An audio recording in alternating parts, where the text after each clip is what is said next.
Hello friends, പുതിയൊരു വീഡിയോയിലേക്ക് സ്വാഗതം. ഇന്ന് നമുക്ക് SCERT 9-10 ക്ലാസ്സുകളിലെ ജിയോഗ്രഫി ടെക്സ്റ്റ് ബുക്കിൽ ബോക്സിൽ കൊടുത്തിരിക്കുന്ന പാഠഭാഗം പഠിക്കാം. അപ്പോൾ ഇതിൻ്റെ PDF ടെലഗ്രാം ചാനലിൽ കൊടുത്തിട്ടുണ്ട്. ടെലഗ്രാം ചാനലിലെ ലിങ്ക് ഡിസ്ക്രിപ്ഷനിലുണ്ട്. നമുക്ക് വീഡിയോയിലേക്ക് പോകാം. മടക്കു പർവ്വതങ്ങൾ. ഭൂവൽക്കത്തിലെ ശിലാപാളികൾ സമ്മർദ്ദ ബലത്താൽ മടങ്ങി മടക്കു പർവ്വതങ്ങൾ രൂപപ്പെടാറുണ്ട്. വലനം എന്ന ഈ പ്രക്രിയയിലൂടെയാണ് മടക്കു പർവ്വതങ്ങൾ രൂപപ്പെടുന്നത്. ഹിമാലയം, ആൽപ്സ് തുടങ്ങിയ പർവ്വതനിരകൾ ഇത്തരത്തിൽ രൂപപ്പെട്ടവയാണ്. ശിലാമണ്ഡല ഫലകങ്ങൾ. ഭൂവൽക്കവും മാന്റിലിൻ്റെ മുകൾ ഭാഗവും ചേർന്നതാണ് ശിലാമണ്ഡലം. ശിലാമണ്ഡലം ചെറുതും വലുതുമായ കഷ്ണങ്ങളായാണ് നിലകൊള്ളുന്നത്.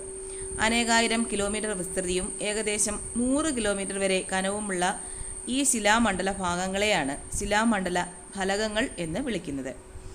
ഇവ വൻകര ഭാഗം ഉൾക്കൊള്ളുന്നതോ കടൽത്തറ ഭാഗം ഉൾക്കൊള്ളുന്നതോ വൻകരയും കടൽത്തറയും ഉൾക്കൊള്ളുന്നതോ ആകാം. സംയോജക സീമ. ഫലകങ്ങൾ തമ്മിൽ അടുക്കുന്ന അതിരുകൾ. വിയോജക സീമ. ഫലകങ്ങൾ തമ്മിൽ അകലുന്ന അതിരുകൾ. ഛേദക സീമ. ഫലകങ്ങൾ തിരശ്ചീനമായി ഉരസി മാറുന്ന അതിരുകൾ. ഗിരികന്ധരങ്ങൾ. ആഴമേറിയതും ചെങ്കുത്തായ വശങ്ങളോട് കൂടിയതുമായ താഴ്വരകളാണ് ഗിരികന്ധരങ്ങൾ.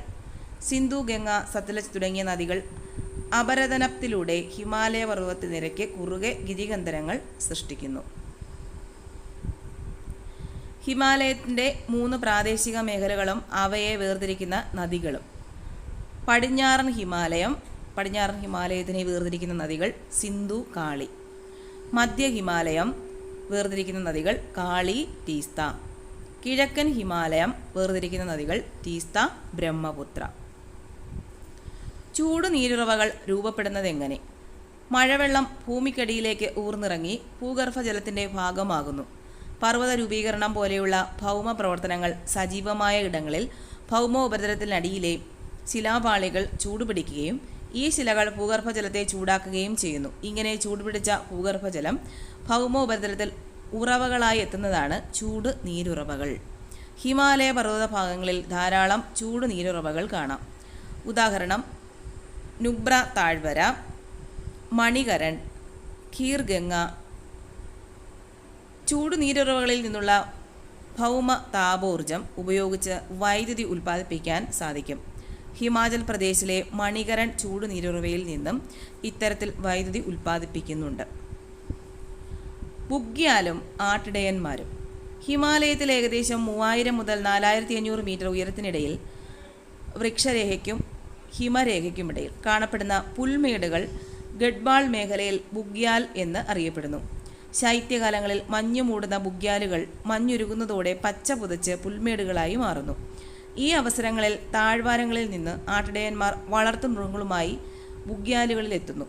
താഴ്വാരങ്ങൾ വരണ്ടുണങ്ങുന്ന വേനൽക്കാലത്ത് സമൃദ്ധമായ പച്ചപ്പുള്ള ബുഗ്യാലുകളിൽ ഇവർ താൽക്കാലിക പാർപ്പിടങ്ങളൊരുക്കി വളർത്തുമൃഗങ്ങളോടൊപ്പം വസിക്കുന്നു. മഞ്ഞുകാല ആരംഭത്തോടെ മലയിറങ്ങി അടുത്ത സീസൺ വരെ താഴ്വാരങ്ങളിൽ വസിക്കുന്നു.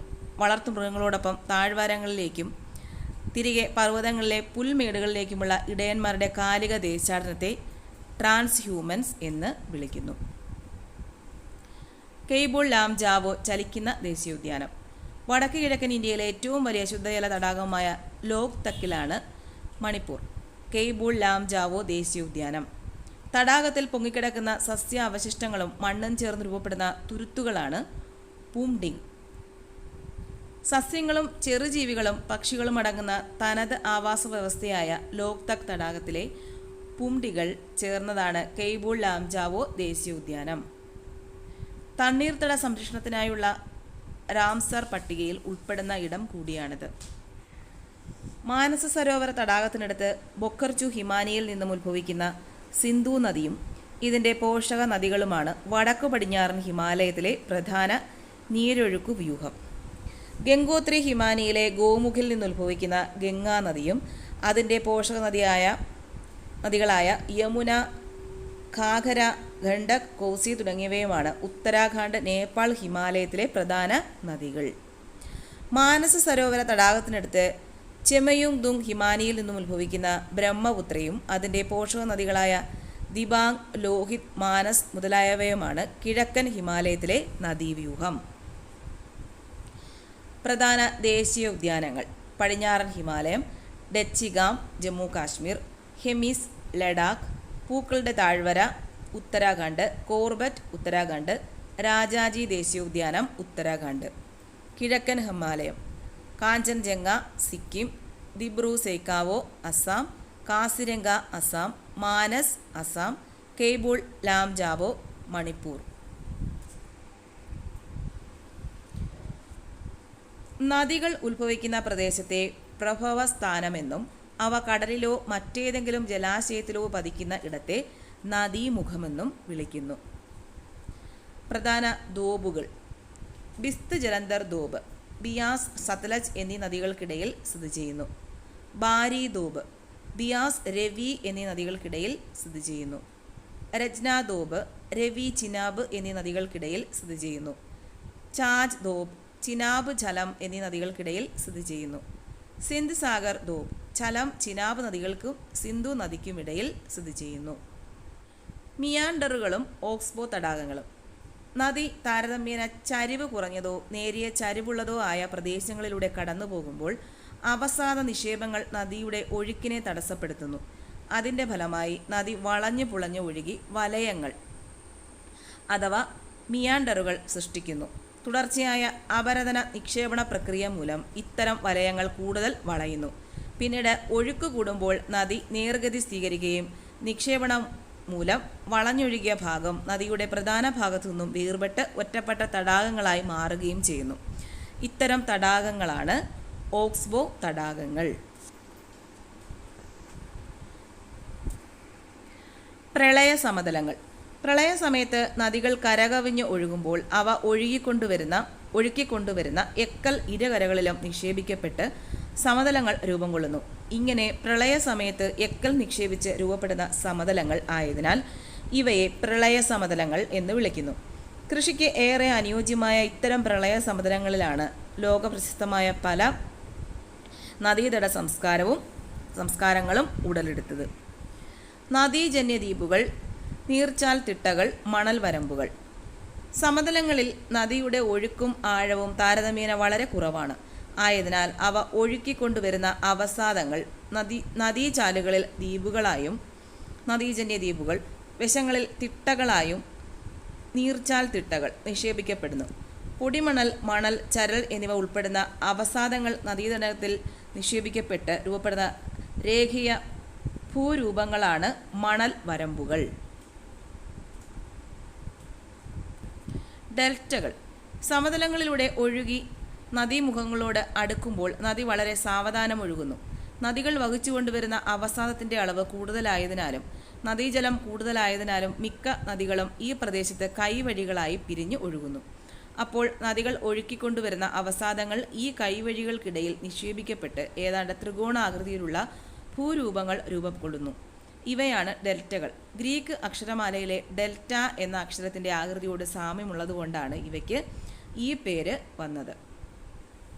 ഇവിടെ കൊടുത്തിരിക്കുന്നത് ഉത്തരേന്ത്യൻ സമതലങ്ങളിൽ 3 വ്യത്യസ്ത കാർഷിക കാലങ്ങളിലായി കൃഷി ചെയ്യുന്ന പ്രധാന വിളകളാണ്. നമുക്ക് നോക്കാം. കാർഷിക കാലങ്ങൾ: ഖാരിഫ് ജൂൺ മുതൽ സെപ്റ്റംബർ വരെയാണ്.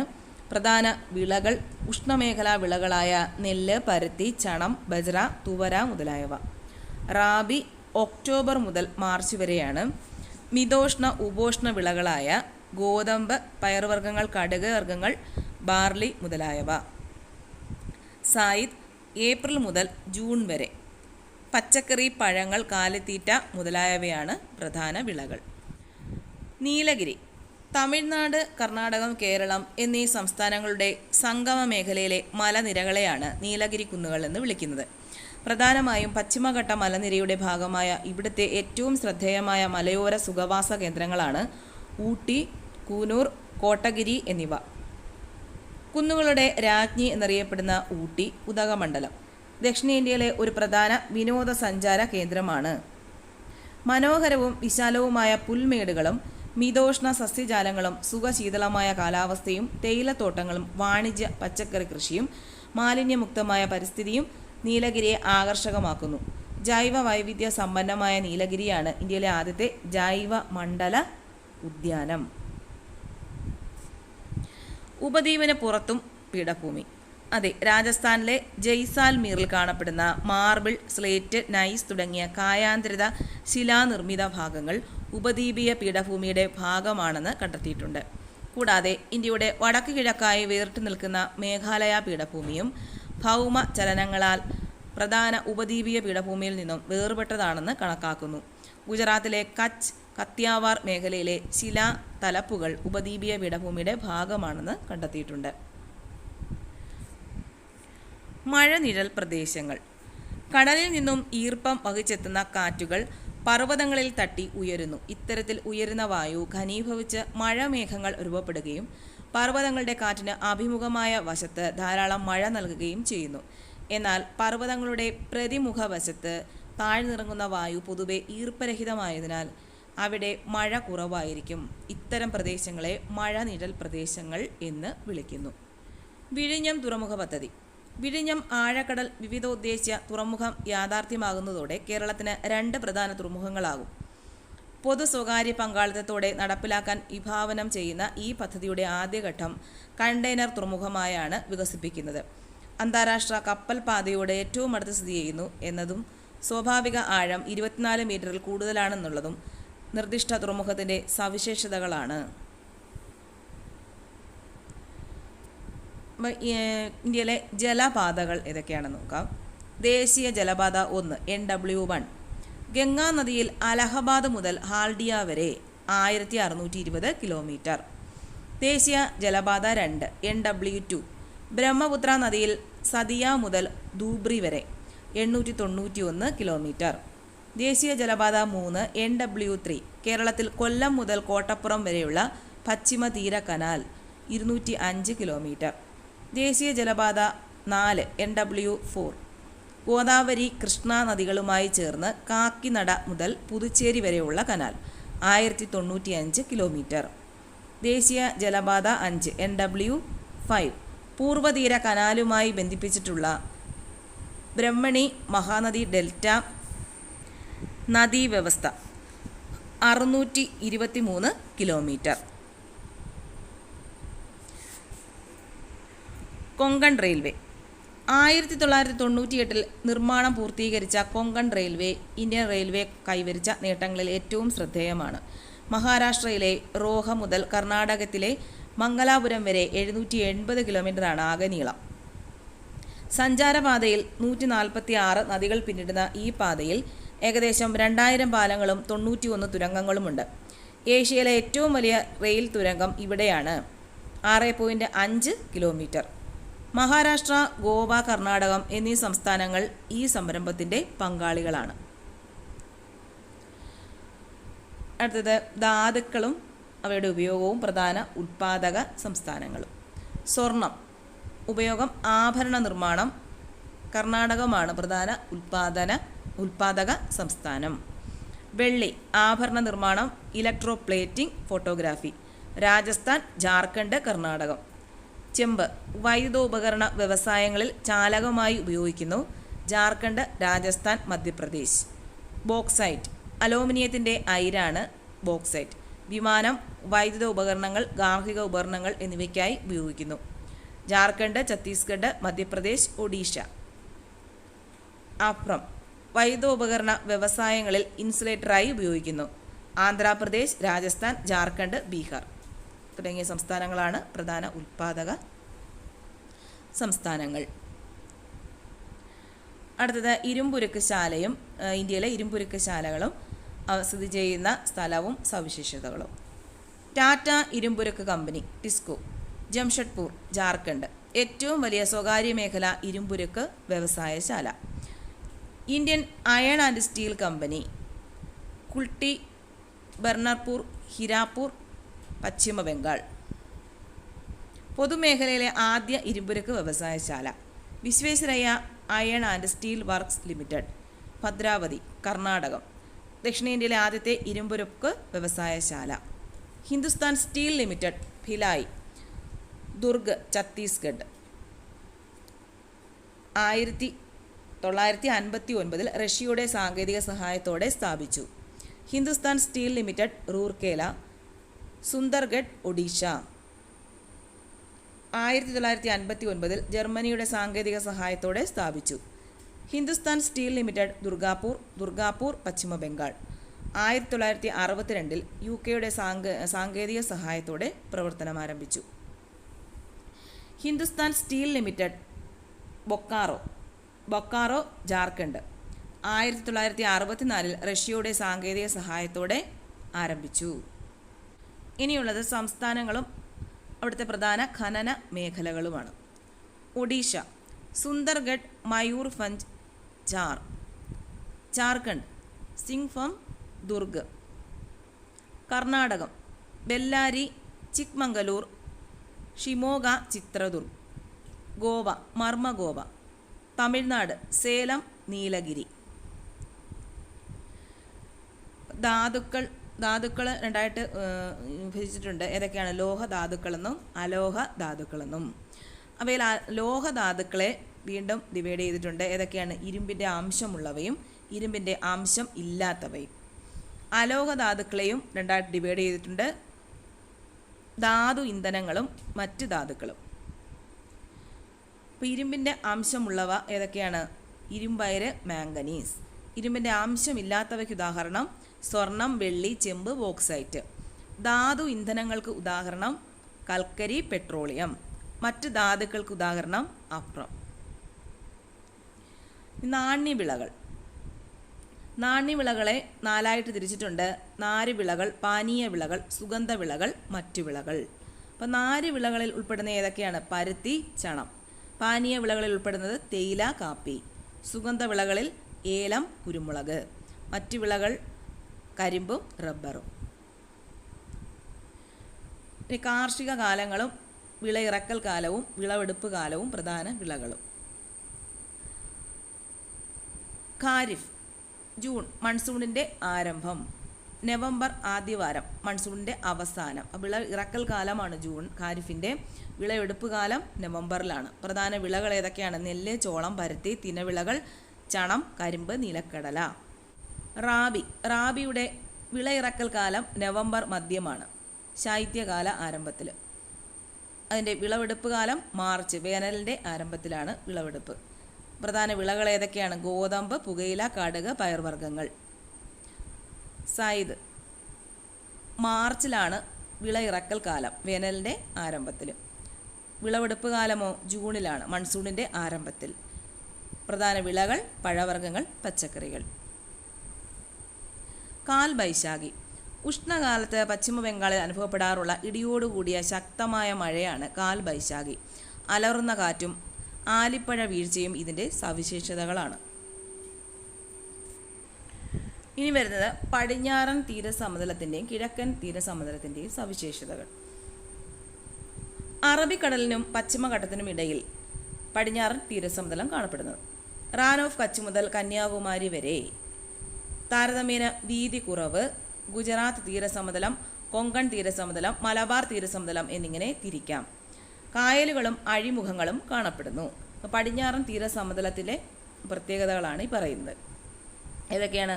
അറബിക്കടലിനും പശ്ചിമഘട്ടത്തിനും ഇടയിൽ കാണപ്പെടുന്നു. റാൻ ഓഫ് കച്ച് മുതൽ കന്യാകുമാരി വരെ കാണുന്നു. താരതമ്യേന വീതി കുറവാണ്. ഗുജറാത്ത് തീരസമതലം, കൊങ്കൺ തീരസമതലം, മലബാർ തീരസമതലം എന്നിങ്ങനെ തിരിക്കാം. കായലുകളും അഴിമുഖങ്ങളും കാണപ്പെടുന്നു. കിഴക്കൻ തീരസമതലം, ബംഗാൾ ഉൾക്കടലിനും പൂർവ്വഘട്ടത്തിനുമിടയിൽ സുന്ദരവന പ്രദേശം മുതൽ കന്യാകുമാരി വരെ. വീതി താരതമ്യേന കൂടുതൽ. കൊറമാണ്ടൽ തീരസമതലം, വടക്കൻ സിർക്കാസ് തീരസമതലം എന്നിങ്ങനെ തിരിക്കാം. ഡെൽറ്റ രൂപീകരണം നടക്കുന്നു. ഇനി നദികളും അവയുടെ ഉത്ഭവസ്ഥാനവും അവയുടെ നീളവും പോഷക നദികളും ഒഴുകുന്ന സംസ്ഥാനങ്ങൾ ചെന്നു ചേരുന്ന കടൽ. മഹാനദി മൈക്കല മലനിരകൾ, മധ്യപ്രദേശ്. നീളം 857 കിലോമീറ്റർ. പോഷക നദികൾ ഏതൊക്കെയാണ്? മഹാനദിയുടെ ഇബ്, ടെല്ല്. ഒഴുകുന്ന സംസ്ഥാനങ്ങൾ ഏതൊക്കെയാണ്? ഛത്തീസ്ഗഡ്, ഒറീസ, മധ്യപ്രദേശ്. ചെന്നു ചേരുന്ന കടൽ ബംഗാൾ ഉൾക്കടൽ. ഗോദാവരി പശ്ചിമഘട്ടത്തിൽ നിന്നാണ് ഉത്ഭവം. മഹാരാഷ്ട്രയിലെ നാസിക് ജില്ല. നീളം 1465 കിലോമീറ്റർ. ഇന്ദ്രാവതി, ശബരി തുടങ്ങിയവ പോഷക നദികൾ. ഒഴുകുന്ന സംസ്ഥാനങ്ങൾ മഹാരാഷ്ട്ര, ആന്ധ്രാപ്രദേശ്, ഛത്തീസ്ഗഡ്, ഒഡീഷ, തെലങ്കാന. ബംഗാൾ ഉൾക്കടലിലാണ് പതിക്കുന്നത്. കൃഷ്ണ നദി. ഉത്ഭവം പശ്ചിമഘട്ടം. മഹാരാഷ്ട്രയിലെ മഹാബലേശ്വർ കുന്നുകൾ. 1400 കിലോമീറ്റർ നീളം. ഭീമ, തുംഗഭദ്ര തുടങ്ങിയവ പോഷക നദികൾ. മഹാരാഷ്ട്ര, കർണാടക, തെലങ്കാന, ആന്ധ്രാപ്രദേശ് തുടങ്ങിയ സംസ്ഥാനങ്ങളിലൂടെ ഒഴുകുന്നു. ബംഗാൾ ഉൾക്കടലിലാണ് ചെന്ന് ചേരുന്നത്. കാവേരി. പശ്ചിമഘട്ടത്തിലെ ബ്രഹ്മഗിരി നിരകൾ ആണ് ഉത്ഭവം. കർണാടകം. 800 കിലോമീറ്ററാണ് നീളം. കബനി, അമരാവതി തുടങ്ങിയവയാണ് പോഷക നദികൾ. ഒഴുകുന്ന സംസ്ഥാനങ്ങൾ കർണാടക, തമിഴ്നാട്. ചെന്ന് ചേരുന്നത് ബംഗാൾ ഉൾക്കടലിൽ. നർമ്മദ. മൈക്കല മലനിരകളിലാണ് ഉത്ഭവം. ഛത്തീസ്ഗഡ്. 1312 കിലോമീറ്ററാണ് നീളം. ഹിരൺ, ബെൻജൻ തുടങ്ങിയവയാണ് പോഷക നദികൾ. ഒഴുകുന്ന സംസ്ഥാനങ്ങൾ ഏതൊക്കെയാണ്? മധ്യപ്രദേശ്, ഗുജറാത്ത്, മഹാരാഷ്ട്ര. അറബിക്കടലിലാണ് ചെന്ന് ചേരുന്നത്. താപ്തിയുടെ ഉത്ഭവം മുണ്ടായി പീഠഭൂമി, മധ്യപ്രദേശിലെ ബൈദൂർ ജില്ല. 724 കിലോമീറ്ററാണ് നീളം. ആനർ, ഗിർന തുടങ്ങിയവയാണ് പോഷക നദികൾ. ഒഴുകുന്ന സംസ്ഥാനങ്ങൾ മധ്യപ്രദേശ്, മഹാരാഷ്ട്ര, ഗുജറാത്ത്. അറബിക്കടലിലാണ് ചെന്ന് ചേരുന്നത്. ഇനി ഹിമാലയൻ നദികളുടെയും ഉപദ്വീപീയ നദികളുടെയും പ്രത്യേകതകൾ. ഹിമാലയൻ നദികൾ ഹിമാലയ പർവ്വതനിരകളിൽ നിന്നുത്ഭവിക്കുന്നു. അതിവിസ്തൃതമായ വൃഷ്ടിപ്രദേശം. അപരദന തീവ്രത കൂടുതൽ. പർവ്വത മേഖലകളിൽ ഗിരികന്ധരങ്ങൾ സൃഷ്ടിക്കുകയും സമതലങ്ങളിൽ വളഞ്ഞു പുളഞ്ഞ് ഒഴുകുകയും ചെയ്യുന്നു. ഉയർന്ന ജലസേചന ശേഷി. സമതല പ്രദേശങ്ങളിൽ ഉൾനാടൻ ജലഗതാഗതത്തിന് സാധ്യത. ഹിമാലയൻ നദികളുടെ പ്രത്യേകത. ഇനി ഉപദ്വീപീയ നദികളുടെ പ്രത്യേകത. ഉപദ്വീപീയ പീഠഭൂമിയിലെ മലനിരകളിൽ നിന്ന് ഉത്ഭവിക്കുന്നു. താരതമ്യേന വിസ്തൃതി കുറഞ്ഞ വൃഷ്ടിപ്രദേശം. അപരദന തീവ്രത താരതമ്യേന കുറവ്. കാഠിന്യമേറിയ ശിലകളിലൂടെ ഒഴുകുന്നതിനാൽ അഗാധ താഴ്വരകൾ സൃഷ്ടിക്കപ്പെടുന്നില്ല.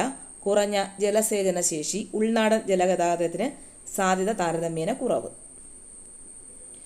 ഇനി നദികൾ മെനഞ്ഞ സമതലങ്ങൾ.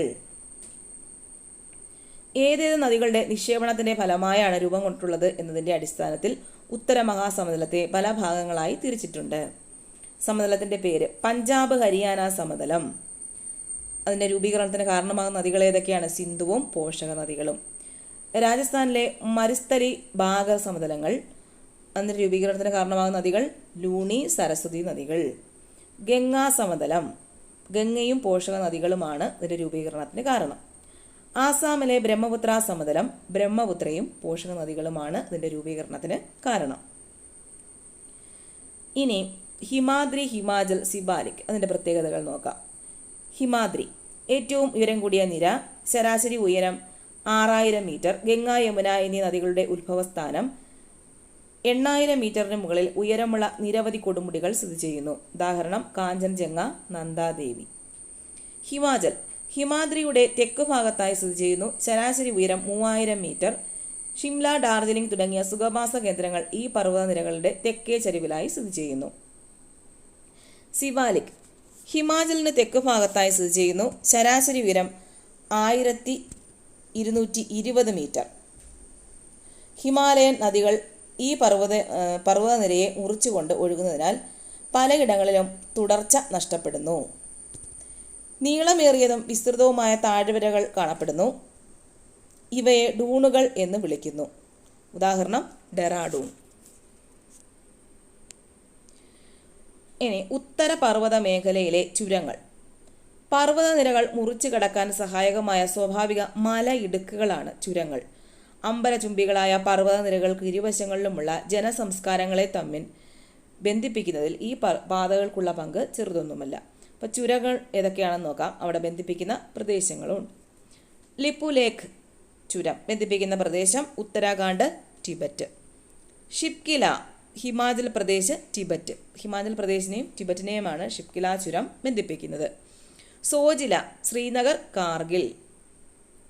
നാഥുല ചുരം സിക്കിം, ടിബറ്റ്. അപ്പം നാഥുല ചുരം ബന്ധിപ്പിക്കുന്നത് സിക്കിമിനെയും ടിബറ്റിനെയുമാണ്. ഇനി മൗണ്ട് എവറസ്റ്റ്. ലോകത്തിലെ ഏറ്റവും ഉയരമുള്ള ഈ കൊടുമുടി ഹിമാലയ പർവ്വതത്തിലാണ്. ഇത് നേപ്പാളിൽ സ്ഥിതി ചെയ്യുന്നു. ഇതിൻ്റെ ഉയരം 8848 മീറ്ററാണ്. ഇനി ഉത്തരപർവ്വത മേഖല. അപ്പോൾ ഉത്തരപർവ്വത മേഖലയെ മൂന്നായിട്ട് തിരിച്ചിട്ടുണ്ട്: ട്രാൻസ് ഹിമാലയം, ഹിമാലയം, കിഴക്കൻ മലനിരകൾ. അപ്പോൾ ട്രാൻസ് ഹിമാലയത്തിലുള്ളത് ഏതൊക്കെയാണ്? കാരക്കോറം, ലഡാക്ക്, സസ്കർ. ഹിമാലയത്തിലുള്ളത് ഹിമാദ്രി, ഹിമാചൽ, സിവാലിക്. കിഴക്കൻ മലനിരകളിലുള്ളത് പത്കായി ബൂം, നാഗ കുന്നുകൾ, ഗാരോ ഖാസി ജയന്തിയ കുന്നുകൾ, മീസോ കുന്നുകൾ.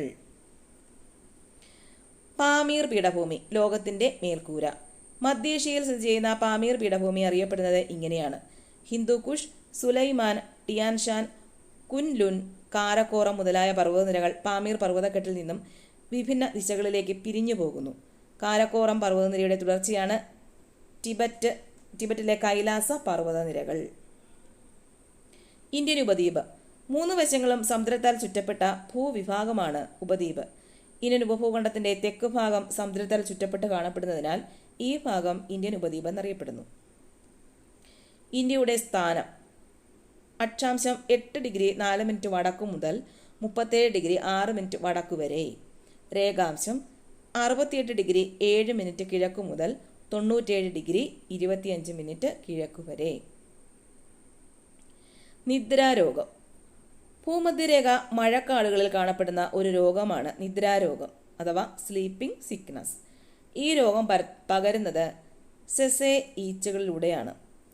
ഭൂമധ്യരേഖ മഴക്കാടുകളിൽ കൊതുക് പരത്തുന്ന മറ്റൊരു മാരക രോഗമാണ് യെല്ലോ ഫീവർ. നിർവാത മേഖല ഡോൾഡ്രംസ്. വർഷം മുഴുവൻ ഉയർന്ന അളവിൽ സൗരോർജ്ജം ലഭിക്കുന്നത് മൂലം ഭൂമധ്യരേഖയ്ക്ക് ഉടനീളം താപജന്യമായ ഒരു ന്യൂനമർദ്ദ മേഖല രൂപപ്പെടുന്നു. ഇവിടെ വായുവിൻ്റെ തിരശ്ചീന സഞ്ചാരം സാധ്യമാകുന്നില്ല. നീർവാത മേഖല എന്നാണ് ഈ മേഖല അറിയപ്പെടുന്നത്. ഈ ഇരു അർദ്ധഗോളങ്ങളിൽ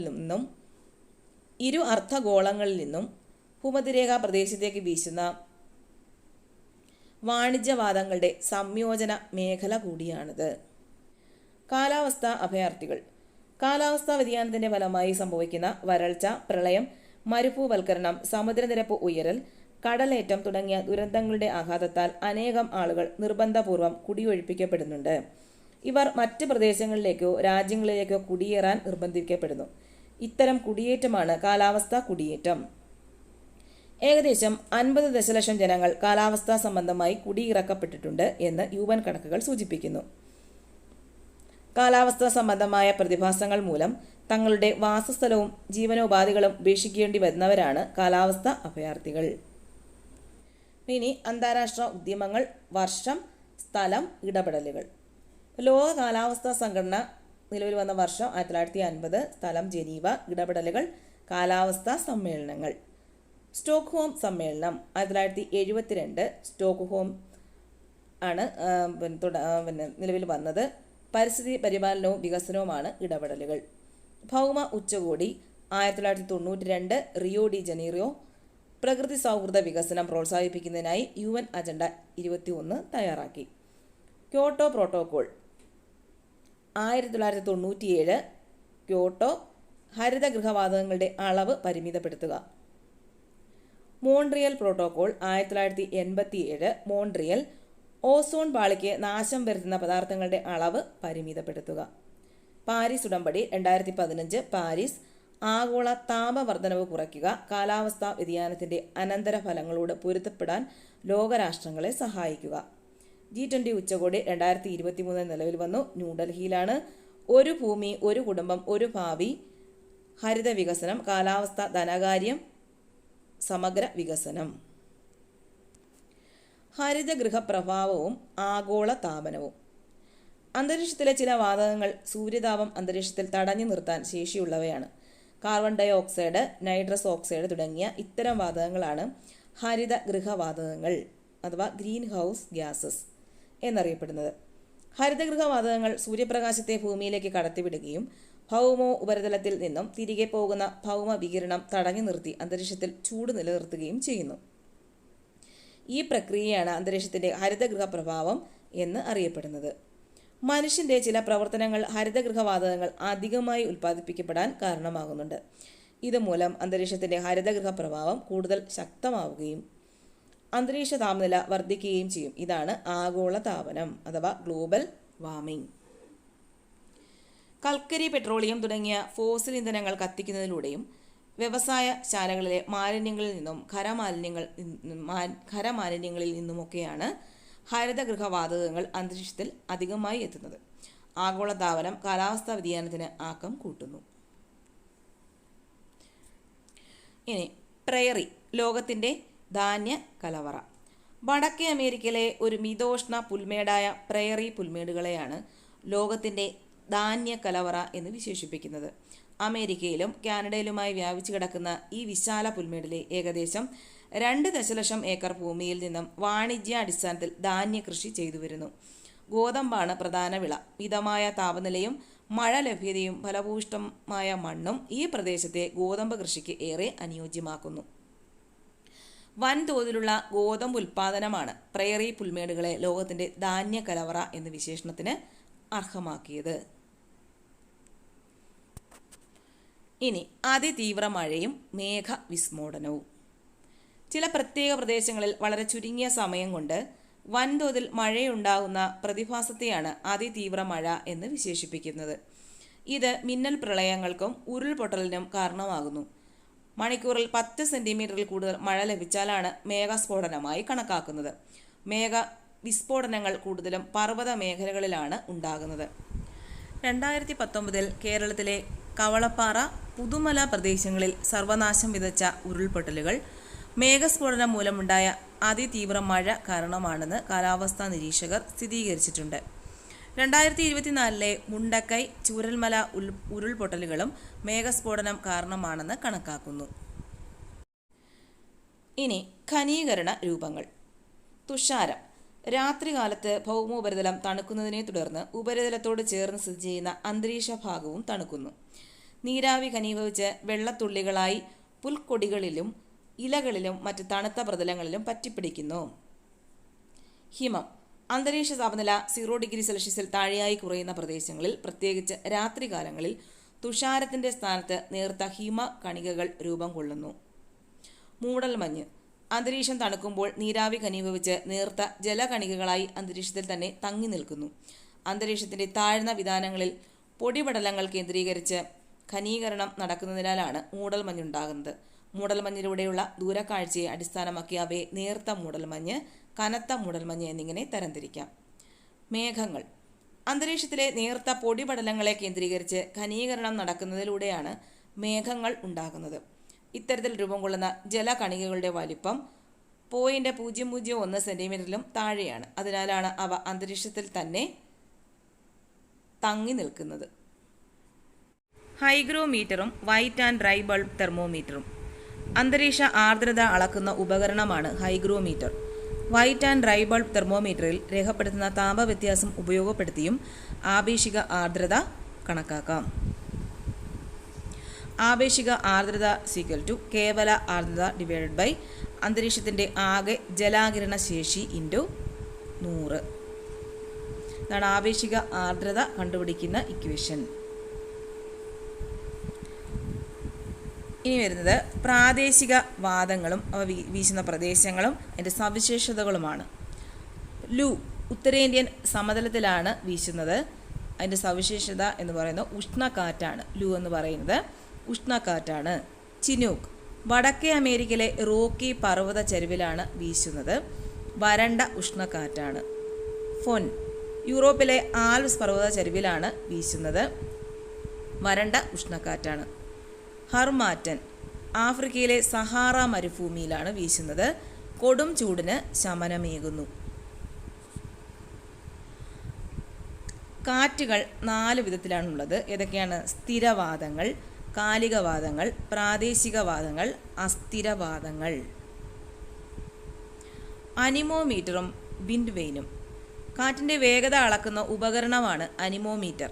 മണിക്കൂറിൽ എത്ര കിലോമീറ്റർ വേഗതയിലാണ് കാറ്റ് വീശുന്നതെന്ന് ഇതിലൂടെ മനസ്സിലാക്കാം. കാറ്റിൻ്റെ ദിശ സൂചിപ്പിക്കുന്ന ഉപകരണമാണ് വിൻഡ് വെയിൻ. ബാരോമീറ്റർ അന്തരീക്ഷമർദ്ദം അളക്കുന്ന ഉപകരണമാണ് barometer. Mercury barometer, aneroid barometer തുടങ്ങി വിവിധ തരം ബാരോമീറ്ററുകളുണ്ട്. മെർക്കുറി ബാരോമീറ്ററിൽ ഭൗമ ഉപരിതല ശരാശരി അന്തരീക്ഷമർദ്ദം 76 സെന്റിമീറ്ററായി രേഖപ്പെടുത്തുന്നു. അന്തരീക്ഷമർദ്ദം രേഖപ്പെടുത്തുന്നത് സാധാരണ മില്ലി ബാർ, ഹെക്ടോ പാസ്കൽ എന്നീ ഏകകങ്ങളിലാണ്. ഭൗമ ഉപരിതല ശരാശരി മർദ്ദം 1013.2 MB അഥവാ HPA ആണ്. താപീയ മധ്യരേഖ. ഓരോ രേഖാംശ രേഖയിലെയും ഏറ്റവും ഉയർന്ന വാർഷിക ശരാശരി അന്തരീക്ഷ താപനില രേഖപ്പെടുത്തിയിട്ടുള്ള പ്രദേശങ്ങളെ തമ്മിൽ യോജിപ്പിക്കുന്ന സാങ്കല്പിക രേഖയാണ് താപീയ മധ്യരേഖ. Maximum minimum thermometer. അന്തരീക്ഷ താപനില അളക്കുന്നത് തെർമോമീറ്റർ എന്ന ഉപകരണത്താലാണ്. 2 സാധാരണ തെർമോമീറ്ററുകളെ യു ആകൃതിയിലുള്ള ഗ്ലാസ് ട്യൂബ് കൊണ്ട് യോജിപ്പിച്ച് തയ്യാറാക്കുന്ന പ്രത്യേകതരം ഉപകരണമാണ് മാക്സിമം മിനിമം തെർമോമീറ്റർ. ഒരു മാക്സിമം മിനിമം തെർമോമീറ്ററിലെ രേഖപ്പെടുത്തലിൽ നിന്നും ഒരു ദിവസത്തെ കൂടിയ താപനിലയും കുറഞ്ഞ താപനിലയും വായിച്ചെടുക്കാനാകും. ഹ്രസ്വ തരംഗങ്ങളും ദീർഘതരംഗങ്ങളും. ചൂടേറിയ വസ്തുക്കളിൽ നിന്നും ഊർജം വികിരണം ചെയ്യപ്പെടുന്നത് ഹ്രസ്വ തരംഗങ്ങളായിട്ടാണ്. ആവൃത്തി കൂടുതലായതിനാൽ ഹ്രസ്വ തരംഗങ്ങൾക്ക് അന്തരീക്ഷത്തിലൂടെ തടസ്സമില്ലാതെ കടന്നു പോകാനാകുന്നു. താരതമ്യേന ചൂട് കുറഞ്ഞ വസ്തുക്കളിൽ നിന്നും ഊർജ വികിരണം നടക്കുന്നത് ദീർഘതരംഗങ്ങളായിട്ടാണ്. ഈ തരംഗങ്ങൾക്ക് ആവൃത്തി കുറവായതിനാൽ അന്തരീക്ഷ വസ്തുക്കളാൽ ആഗിരണം ചെയ്യപ്പെടുകയോ പ്രതിഫലിപ്പിക്കപ്പെടുകയോ ചെയ്യുന്നു. അന്തരീക്ഷ താപ വ്യാപന പ്രക്രിയകൾ. താപചാലനം. ചൂടായ ഭൗമ ഉപരിതലത്തോട് ചേർന്നുള്ള അന്തരീക്ഷത്തിൻ്റെ താഴ്ന്ന വിതാനങ്ങളിലേക്ക് താപം പകരുന്നു. സംവഹനം. ഭൂമിയോടടുത്തുള്ള അന്തരീക്ഷ വായു ചൂടുപിടിച്ച് വികസിച്ച് മുകളിലേക്ക് ഉയരുന്നതിലൂടെ കൂടുതൽ ഉയരങ്ങളിലേക്ക് താപം വ്യാപിക്കുന്നു. അഭിവഹനം. കാറ്റിലൂടെ തിരശ്ചീന തലത്തിൽ താപം വ്യാപിക്കുന്നു. വികിരണം. ഭൗമ ഉപരിതലം ചൂടുപിടിക്കുന്നതോടെ ദീർഘതരംഗങ്ങളായി ഭൗമ ഉപരിതലത്തിൽ നിന്നും ഊർജം പുറന്തള്ളുന്നു. അണുസംയോജനം. 2 അതിലധികമോ ചെറിയ അണുകേന്ദ്രങ്ങൾ കൂട്ടിയിടിയിലൂടെ സംയോജിച്ച് ഒരു വലിയ ആറ്റം രൂപപ്പെടുന്ന പ്രതിപ്രവർത്തനമാണ് അണുസംയോജനം. ഹൈഡ്രജൻ പോലെയുള്ള കുറഞ്ഞ അറ്റോമിക സംഖ്യയുള്ള മൂലകങ്ങളിലാണ് ഈ പ്രക്രിയ സംഭവിക്കുന്നത്. ഇതിലൂടെ വൻതോതിൽ ഊർജം ഉൽപ്പാദിപ്പിക്കപ്പെടുന്നു. സൂര്യൻ ഉൾപ്പെടെ പ്രപഞ്ചത്തിലെ എല്ലാ നക്ഷത്രങ്ങളിലും ഇടതടവില്ലാതെ ഊർജം ഉൽപ്പാദിപ്പിക്കപ്പെടുന്നത് അണുസംയോജനത്തിലൂടെയാണ്. സൂര്യനിൽ അണുസംയോജനത്തിലൂടെ ഓരോ സെക്കൻഡിലും 600 ദശലക്ഷം ടണ്ണിലേറെ ഹൈഡ്രജൻ ഹീലിയമായി പരിവർത്തനം ചെയ്യുന്നതായി കണക്കാക്കുന്നു.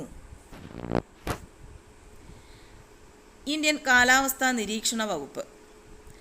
ഇന്ത്യ ഗവൺമെൻറ്റിൻ്റെ ഭൗമശാസ്ത്ര മന്ത്രാലയത്തിന് കീഴിൽ പ്രവർത്തിക്കുന്ന ഏജൻസിയാണ് ഇന്ത്യൻ കാലാവസ്ഥാ വകുപ്പ്. രാജ്യത്ത് കാലാവസ്ഥാ നിരീക്ഷണങ്ങൾ, കാലാവസ്ഥാ പ്രവചനം തുടങ്ങിയ ചുമതലകൾ വഹിക്കുന്ന പ്രധാന ഏജൻസിയാണിത്. IMDയുടെ ആസ്ഥാനം ഡൽഹിയാണ്. കൂടാതെ ഇന്ത്യയിലും അന്റാർട്ടിക്കയിലുമായി 100 കണക്കിന് നിരീക്ഷണ സ്റ്റേഷനുകൾ പ്രവർത്തിക്കുന്നു. കണ്ടൽക്കാടുകൾ. തീരത്തിൻ്റെ ശ്വാസകോശം. ഉഷ്ണമേഖലാ തീരങ്ങളിൽ സാധാരണയായി വളരുന്ന ലവണ ജല ചതുപ്പു സസ്യങ്ങളാണ് കണ്ടലുകൾ. ഇന്ത്യയിൽ ഏകദേശം 380 കിലോമീറ്ററോളം തീരപ്രദേശത്ത് കണ്ടൽക്കാടുകളുണ്ട്. പശ്ചിമബംഗാൾ തീരത്തെ ഗംഗാ ഡെൽറ്റ പ്രദേശമായ സുന്ദർബൻ ഇന്ത്യയിലെ തന്നെ ഏറ്റവും വലിയ കണ്ടൽക്കാടുകളാണ്. കണ്ടലുകൾ വിവിധയിനം മത്സ്യങ്ങളുടെയും മറ്റ് ജലജീവികളുടെയും പ്രജനന കേന്ദ്രങ്ങളാണ്. കൂടാതെ വിവിധ ജീവിവർഗങ്ങൾക്ക് ആവാസ കേന്ദ്രവുമാണ് കണ്ടൽക്കാടുകൾ. ചുഴലിക്കാറ്റ്, സുനാമി തുടങ്ങിയ പ്രകൃതി ദുരന്തങ്ങളിൽ നിന്നും കണ്ടലുകൾ തീരദേശത്തെയും ജനങ്ങളെയും സംരക്ഷിക്കുന്നു. തീരദേശ ആവാസ വ്യവസ്ഥയുടെ നിലനിൽപ്പിനെ സ്വാധീനിക്കുന്ന പ്രധാന ഘടകമാണ് കണ്ടലുകൾ. കണ്ടൽക്കാടുകളുടെ സംരക്ഷണത്തിനായി ജൂലൈ 26 അന്താരാഷ്ട്ര കണ്ടൽ ദിനമായി ആചരിക്കുന്നു. ഇവിടെ കൊടുത്തിരിക്കുന്ന പട്ടികയിൽ തീരപ്രദേശങ്ങളിലെയും ദ്വീപുകളിലെയും മണ്ണിനങ്ങളാണ് ഉള്ളത്. അപ്പോൾ നമുക്ക് നോക്കാം. അപ്പോൾ ഗുജറാത്ത് തീരപ്രദേശത്തുള്ള മണ്ണിനം: കറുത്ത മണ്ണ്, തീരദേശ എക്കൽ മണ്ണ്, ലവണ മണ്ണ്. കൊങ്കൺ തീരപ്രദേശത്ത് കറുത്ത മണ്ണ്, ലാറ്ററേറ്റ് മണ്ണ്. മലബാർ തീരപ്രദേശത്തുള്ള മണ്ണിനങ്ങൾ എക്കൽ മണ്ണ്, പീറ്റ് മണ്ണ്. കിഴക്കൻ തീരപ്രദേശത്ത് തീരദേശ എക്കൽ മണ്ണ്, ഡെൽറ്റ എക്കൽ മണ്ണ്. ലക്ഷദ്വീപിൽ പവിഴ മണൽ മണ്ണ്. ആൻഡമാൻ നിക്കോബാർ ദ്വീപുകളിൽ സമുദ്രജന്യ മണൽ മണ്ണ്, എക്കൽ മണ്ണ്. കടൽക്കാറ്റും കരക്കാറ്റും. തീരപ്രദേശങ്ങളിൽ പകൽ സമയങ്ങളിൽ കരവേഗം ചൂടുപിടിക്കുന്നു. ഇതുമൂലം കരഭാഗത്തെ വായു മുകളിലേക്ക് ഉയരുകയും ന്യൂനമർദ്ദം രൂപപ്പെടുകയും ചെയ്യുന്നു. എന്നാൽ ഈ സമയം കടലിൽ താരതമ്യേന ചൂട് കുറവും ഉച്ചമർദ്ദവുമായിരിക്കും. അതിനാൽ ഉച്ചമർദ്ദമുള്ള കടലിൽ നിന്നും ന്യൂനമർദ്ദ പ്രദേശമായ കരയിലേക്ക് വായു പ്രവഹിക്കുന്നു. ഇതാണ് കടൽക്കാറ്റ്. ഇതിന് വിപരീതമായി രാത്രികാലങ്ങളിൽ കരപ്രദേശത്ത് ചൂട് താരതമ്യേന വേഗത്തിൽ കുറയുന്നത് കാരണം ഉച്ചമർദ്ദം രൂപപ്പെടുന്നു. എന്നാൽ കടലിൽ കരയേക്കാൾ താരതമ്യേന ചൂട് കൂടുതലായതിനാൽ ന്യൂനമർദ്ദവുമായിരിക്കും. അപ്പോൾ ഉച്ചമർദ്ദ മേഖലയായ കരയിൽ നിന്നും ന്യൂനമർദ്ദ മേഖലയായ കടലിലേക്ക് കാറ്റ് വീശുന്നു. ഇതാണ് കരക്കാറ്റ്. പവിഴദ്വീപുകൾ. കോറൽ പോളിപ്പുകൾ എന്നറിയപ്പെടുന്ന സൂക്ഷ്മ സമുദ്രജീവികളുടെ മൃതാവശിഷ്ടങ്ങൾ അടിഞ്ഞുകൂടിയാണ് പവിഴപ്പുറ്റുകൾ രൂപം കൊള്ളുന്നത്. കോറലുകളുടെ സ്രവമായ കാൽഷ്യം കാർബണേറ്റ് ആണ് പവിഴപ്പുറ്റുകൾ രൂപപ്പെടുന്നതിന് സഹായിക്കുന്നത്. പവിഴപ്പുറ്റുകൾ രൂപപ്പെടുന്നതിന് നൂറുകണക്കിന് വർഷങ്ങളെടുക്കും. കടൽ നിരപ്പിന് മുകളിൽ ഉയർന്നു നിൽക്കുന്ന പർവ്വത തലപ്പുകളിൽ പവിഴപ്പുറ്റുകൾ വളർന്നാണ് പവിഴദ്വീപുകൾ ഉണ്ടാകുന്നത്. ജീവനുള്ള കോറൽ പോളിപ്പുകൾ ഓറഞ്ച്, മഞ്ഞ, പച്ച എന്നിങ്ങനെ വിവിധ വർണ്ണങ്ങളിൽ കാണപ്പെടുന്നു. വിവിധയിനം മത്സ്യങ്ങളുടെയും സമുദ്രജീവികളുടെയും ആവാസ കേന്ദ്രം കൂടിയാണ് പവിഴപ്പുറ്റുകൾ. ഉഷ്ണമേഖലയിൽ തീരത്തോട് ചേർന്ന് തെളിഞ്ഞ ജലമുള്ള താരതമ്യേന ആഴം കുറഞ്ഞ കടലുകളിലാണിവ വളരുന്നത്. ഇന്ത്യയിൽ ലക്ഷദ്വീപിനെ കൂടാതെ ഗുജറാത്തിലെ ഗൾഫ് ഓഫ് കച്ച്, തമിഴ്നാട്ടിലെ ഗൾഫ് ഓഫ് മാന്നാർ, ആൻഡമാൻ നിക്കോബാർ ദ്വീപുകൾ എന്നിവിടങ്ങളിലാണിവ പൊതുവെ കാണപ്പെടുന്നത്. റാൻ ഓഫ് കച്ച്. ഇന്ത്യ പാക് അതിർത്തി പ്രദേശമായ കച്ചിലെ ഒരു ലവണ ചതുപ്പ് നിലമാണ് റാൻ ഓഫ് കച്ച്. ഗുജറാത്തി ഭാഷയിൽ റാൻ എന്നാൽ മരുഭൂമി എന്നാണ് അർത്ഥം. മഴക്കാലങ്ങളിൽ വെള്ളക്കെട്ടുകളായി രൂപപ്പെടുന്ന ഇവ മഴ മാറുന്നതോടെ വരണ്ട ലവണ മരുഭൂമി പ്രദേശമായി മാറുന്നു. വെളുത്ത ഉപ്പുമണൽ നിറഞ്ഞ റാൻ ഓഫ് കച്ച് ഒരു ലവണ മരുഭൂമിയാണ്. ഏകദേശം 26,000 ചതുരശ്ര കിലോമീറ്റർ വിസ്തൃതിയിലുള്ള ഈ ചതുപ്പ് നിലത്തിന് ഗ്രേറ്റർ റാൻ, ലിറ്റിൽ റാൻ എന്നിങ്ങനെ 2 ഭാഗങ്ങളുണ്ട്. നവംബർ മുതൽ ഫെബ്രുവരി വരെ നീണ്ടു നിൽക്കുന്ന റാൻ ഉത്സവം ഇവിടുത്തെ പ്രധാന ആഘോഷമാണ്. താഴ്ത്തപ്പെട്ട തീരവും ഉയർത്തപ്പെട്ട തീരവും. തീരപ്രദേശങ്ങളിൽ ഉത്ഥാനം പോലെയുള്ള ഭൗമ പ്രവർത്തനത്താൽ തീരദേശത്തെ കരഭാഗം ഉയരുകയോ സമുദ്രനിരപ്പ് താഴുകയോ ചെയ്യുന്നു. ഇതിന്റെ ഫലമായി കടൽ പിൻവാങ്ങി രൂപപ്പെടുന്ന തീരങ്ങളാണ് ഉയർത്തപ്പെട്ട തീരങ്ങൾ. അവതലനം പോലെയുള്ള ഭൗമ പ്രവർത്തനങ്ങൾ നടക്കുമ്പോൾ തീരദേശത്തെ കരഭാഗം താഴുകയോ സമുദ്ര ജലനിരപ്പ് ഉയരുകയോ ചെയ്യുന്നു. ഇതിന്റെ ഫലമായി കരയിലേക്ക് കടൽ കയറി രൂപപ്പെട്ട തീരങ്ങളാണ് താഴ്ത്തപ്പെട്ട തീരങ്ങൾ. ഇന്ദിരാഗാന്ധി കനാൽ പദ്ധതി. ഇന്ദിരാഗാന്ധി കനാൽ രാജസ്ഥാനിലെ ഥാർ മരുഭൂമിയുടെ ജലസേചനത്തിനായാണ് നിർമ്മിച്ചിരിക്കുന്നത്. രാജസ്ഥാൻ കനാൽ എന്നറിയപ്പെട്ടിരുന്ന ഈ പദ്ധതിക്ക് മുൻ ഇന്ത്യൻ പ്രധാനമന്ത്രിയായിരുന്ന ഇന്ദിരാഗാന്ധിയോടുള്ള ആദര സൂചകമായി ഇന്ദിരാഗാന്ധി കനാൽ എന്ന് പുനർനാമകരണം ചെയ്തിരിക്കുന്നു. പഞ്ചാബിലെ ഹരിഗെ ബാരേജിൽ നിന്നും ഉത്ഭവിക്കുന്ന ഇന്ദിരാഗാന്ധി കനാൽ ശ്രീ ഗംഗാനഗർ, ബിക്കാനീർ, ജയ്സാൽമർ എന്നിവിടങ്ങളിൽ ജലം വിതരണം ചെയ്യുന്നു. ഇന്ദിരാഗാന്ധി കനാൽ പടിഞ്ഞാറൻ രാജസ്ഥാനിലെ 8 ജില്ലകളിൽ കുടിവെള്ളം നൽകുന്നു. ഈ പദ്ധതിയിലൂടെ കാർഷിക ഉൽപ്പാദനം ഗണ്യമായി വർദ്ധിച്ചു. അതുപോലെ കൃഷിയുമായി ബന്ധപ്പെട്ട വ്യവസായങ്ങളും അഭിവൃദ്ധിപ്പെട്ടു. തീറ്റപ്പുല്ല് ലഭ്യത സംസ്ഥാനത്തിന്റെ മൃഗപരിപാലനത്തിന് മുതൽക്കൂട്ടായി. ലൂണി നദി. അജ്മീറിനടുത്ത് അരാവലി പർവ്വതനിരയിൽ നിന്നാണ് ലൂണി നദി ഉത്ഭവിക്കുന്നത്. മഴക്കാലത്ത് മാത്രമേ ഈ നദിയിൽ നീരൊഴുക്കുണ്ടാകാറുള്ളൂ. ലിൽറി, സുക്രി, ജവായി തുടങ്ങിയവയാണ് പ്രധാന പോഷക നദികൾ. ഉപ്പുനദി എന്നർത്ഥമുള്ള ലവണവാരി എന്ന സംസ്കൃത പദത്തിൽ നിന്നാണ് ഈ നദിക്ക് ലൂണി എന്ന പേര് ലഭിച്ചത്. ഏകദേശം 482 കിലോമീറ്റർ ദൂരം പിന്നിട്ട് ഈ നദി റാൻ ഓഫ് കച്ചിൽ ഒഴുകിത്തീരുന്നു. ഇനി ഗ്രാനൈറ്റ് നൈസ് ഷീറ്റ്സ് എന്താണെന്ന് നോക്കാം. ഗ്രാനൈറ്റ് ഭൗമ ഉപരിതലത്തിലെത്തുന്നതിനു മുൻപ് മാഗ്മ ഭൗമ അന്തർഭാഗത്ത് വെച്ച് തണുത്തുറഞ്ഞ് രൂപം കൊള്ളുന്ന പരൽ രൂപശിലകളാണ് ഗ്രാനൈറ്റ് ശിലകൾ. നൈസ്. ഗ്രാനൈറ്റ് ശിലകൾ ഉയർന്ന താപമർദ്ദമാറ്റങ്ങൾക്ക് വിധേയമാകുമ്പോൾ രൂപം കൊള്ളുന്ന ശിലകളാണ് നൈസുകൾ.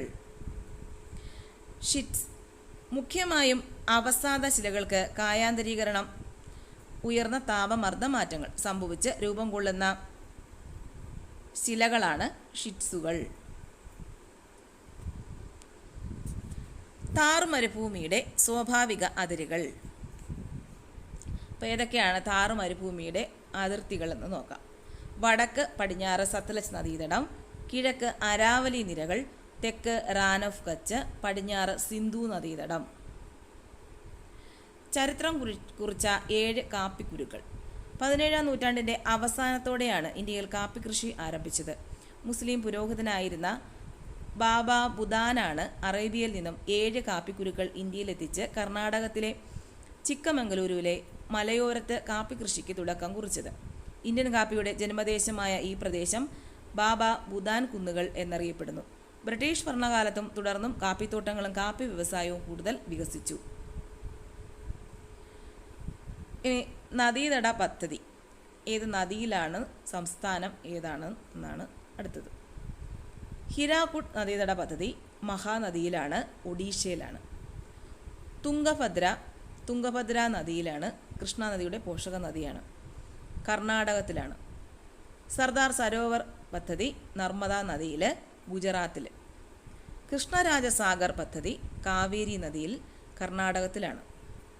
നിസാൻ സാഗർ ഗോദാവരി നദിയിൽ, ആന്ധ്രാപ്രദേശിലാണ്. ചമ്പൽ റവൈനുകൾ.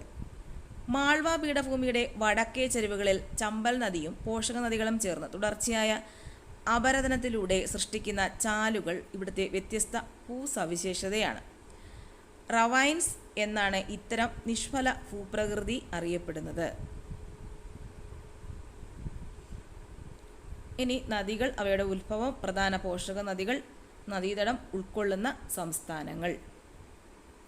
നർമ്മദ നദിയുടെ ഉത്ഭവം അമർഖണ്ഡക്, മധ്യപ്രദേശിലെ അമർഖണ്ഡക്കിലാണ് നർമ്മദ നദിയുടെ ഉത്ഭവം.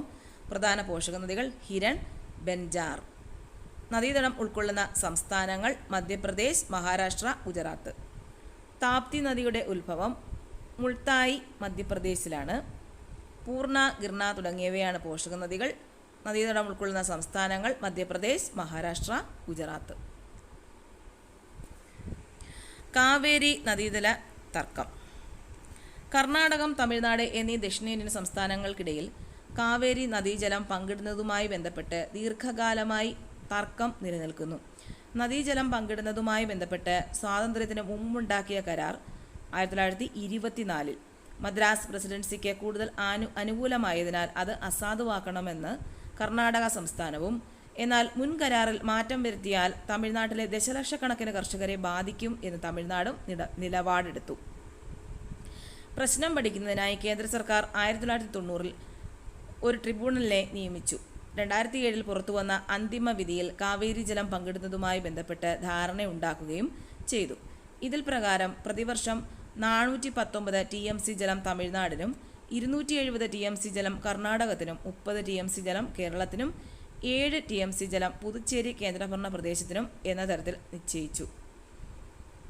തർക്കം ഇനിയും തീർന്നിട്ടില്ല. സംസ്ഥാനങ്ങളുടെ പുനരാലോചനാ ഹർജികൾ കോടതിയുടെ പരിഗണനയിലാണ്. ഇനി വൃഷ്ടിപ്രദേശം എന്ന് പറഞ്ഞാൽ എന്താണ്? ഒരു നദിയിലേക്ക് ജലം ഒഴുകിയെത്തുന്ന നിശ്ചിത ഭൂപ്രദേശമാണ് ആ നദിയുടെ വൃഷ്ടിപ്രദേശം. നീർത്തടം. നദിയും അതിൻ്റെ പോഷക നദികളും ഉൾപ്പെടുന്ന പ്രദേശത്തെ നീർത്തടം എന്ന് വിളിക്കുന്നു. ജലവിഭാജകം. 2 നീർത്തടങ്ങളെ തമ്മിൽ വേർതിരിക്കുന്ന അതിർത്തി രേഖയെ ജലവിഭാജകം എന്ന് വിളിക്കുന്നു. ഇനി നദികൾ, അവയുടെ ഉത്ഭവം, പ്രധാന പോഷക നദികൾ, നദീതടം ഉൾക്കൊള്ളുന്ന സംസ്ഥാനങ്ങൾ. മഹാനദി റായ്പൂരിലെ സിഹാവ, ഛത്തീസ്ഗഡിലാണ്. പ്രധാന പോഷക നദികൾ ഇബ്, ടെൽ. നദീതടം ഉൾക്കൊള്ളുന്ന സംസ്ഥാനങ്ങൾ ഛത്തീസ്ഗഡ്, ഒഡീഷ, മധ്യപ്രദേശ്. ഗോദാവരി മഹാരാഷ്ട്രയിലെ നാസിക്കിലാണ് ഉത്ഭവം. പ്രൺഗിത, ഇന്ദ്രാവതി, ശബരി തുടങ്ങിയവയാണ് പോഷക നദികൾ. മഹാരാഷ്ട്ര, മധ്യപ്രദേശ്, ആന്ധ്രാപ്രദേശ് എന്നീ സംസ്ഥാനങ്ങളിലൂടെയാണ് ഒഴുകുന്നത്. കൃഷ്ണ മഹാരാഷ്ട്രയിലെ മഹാബലേശ്വറിലാണ് ഉത്ഭവം. തുംഗഭദ്ര, ഭീമ, കൊയ്ന തുടങ്ങിയവയാണ് പോഷക നദികൾ. മഹാരാഷ്ട്ര, കർണാടകം, ആന്ധ്രാപ്രദേശ് തുടങ്ങിയ സംസ്ഥാനങ്ങളിലൂടെ ഒഴുകുന്നു. കാവേരി ബ്രഹ്മഗിരി കുന്നുകൾ, കർണാടകത്തിലെ ബ്രഹ്മഗിരി കുന്നുകൾ ഉത്ഭവം. കബനി, ഭവാനി, അമരാവതി തുടങ്ങിയവയാണ് പോഷക നദികൾ. കർണാടകം, തമിഴ്നാട്, കേരളം തുടങ്ങിയ സംസ്ഥാനങ്ങളിൽ കൂടി ഒഴുകുന്നു, കടന്നു പോകുന്നു. അപ്പോൾ ഇത് പുതിയ ടെസ്റ്റിലുള്ള പാഠഭാഗമാണ്. അപ്പോൾ ഇനി പഴയ ടെസ്റ്റിലുള്ള ഭാഗങ്ങൾ കൂടി നമുക്ക് നോക്കാം. അപ്പോൾ അടുത്ത വീഡിയോയിൽ നമുക്ക് പഴയ ടെസ്റ്റിലെ പാഠഭാഗങ്ങൾ കൂടെ നോക്കാം. അപ്പോൾ ഇതിനി അടുത്ത പരീക്ഷയുള്ളവർക്കൊക്കെ ഉപകാരപ്പെടുന്ന ഒന്നാണെന്ന് തോന്നുന്നു. അപ്പോൾ ഇത്രയേ ഉള്ളൂ.